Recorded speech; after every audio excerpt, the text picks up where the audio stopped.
Train the muscles, not the joints. So welcome back to Natural Gallant Bodybuilding. Today I'm going to talk to you a little bit about stretch under tension, because there's something misunderstood in the bodybuilding community, especially in the amateurs or guys that are, only been training for a year or two, and they read stuff on the internet, full range of motion, full range of motion, full range of motion. But one thing I want to talk about is that full range of motion is sometimes not full range of motion under tension. And because of this, you will not get the same results in certain muscle groups doing full range of motion. One classic example of this is when somebody does a squat. So say they do full range of motion, like the butt right to the floor. There's a point to where the stretch leaves the hamstrings and then possibly transfers more to the glutes. And what I mean by this is sometimes when people come down too low for their own body type, sometimes they'll round the lower back, and that actually shortens the hamstring, and then from there the glutes take over. So then the glutes actually get the stretch, which is why sometimes you see guys walking around with a huge butt from doing deep squats. Now, it doesn't mean that this is wrong. It just means that there's a certain dynamic that is in play when you do a certain range of motion for a movement. I wait till the fishermen go out there, and when they come back exhausted from rowing across the lake, then I steal their fish. Mountain. And I demand sacrifice for the muscles.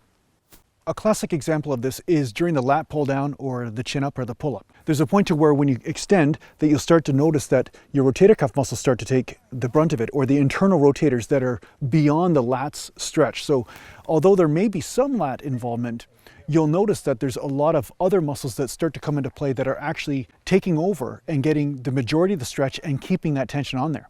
So that's why a lot of times when you see me do a lat pull down, I'm pulling down to where the lats can contract, and then I'm coming back up again, but I'm not overextending. Another reason why I don't overextend is because I find that it's hard on the shoulders. This may be also exaggerated from my rotator cuff injury and having a slap tear in one of my shoulders and a rotator cuff injury over here from hockey, but at the same time, I've always noticed that when I overextend, then the bicep starts to take over to stabilize the shoulder along with the rotator cuff muscles, and at the same time, the constant tension is leaving the lat, and therefore I'm getting less results in the lats. So what you want to do is make sure that even though you're stretching a muscle group, you want to keep the tension on it, and this is going to guarantee you more results in that given muscle. Now, whether you do full range exercises some days or partial ranges other days, this is something to think about or to consider when you're looking to work a certain muscle group.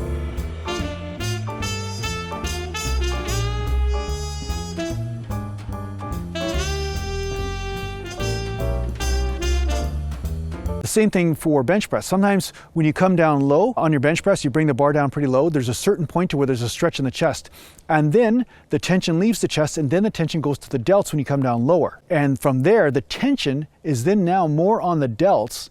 For some people, not everybody, but for some people, the tension is more on the delts than actually the pec. So the tension leaves the pec and then goes predominantly towards the front delts in some cases. And this can lead you to not getting the same result on the pec. So the whole point of constant tension is keeping that tension on the muscle you want to hit, not necessarily just putting it to the end of its range of motion and then transferring the stress to a different muscle group for that exercise. So this is a dynamic that is a misunderstood dynamic when it comes down to exercise physiology, right? Or exercise kinesiology or exercise dynamics. I don't know what word you want to use, but the bottom line is that when you go down in a certain range of motion, there's a point to where the tension actually leaves the muscle and then transfers to another group of muscles or another muscle specifically. And because of this, this is why some of you are not getting gains using full range of motion. Now, that said, full range of motion can still be great for certain muscle groups, but maybe it's not great for the muscle group that you want to hit. And this is where you want to get more strategic when it comes down to your exercises. So I hope this helps you out in your training. Thanks a lot for watching. And if you need to get a hold of me, just go to naturalgallantbodybuilding.com. And thanks to the patron supporters, and take care for now.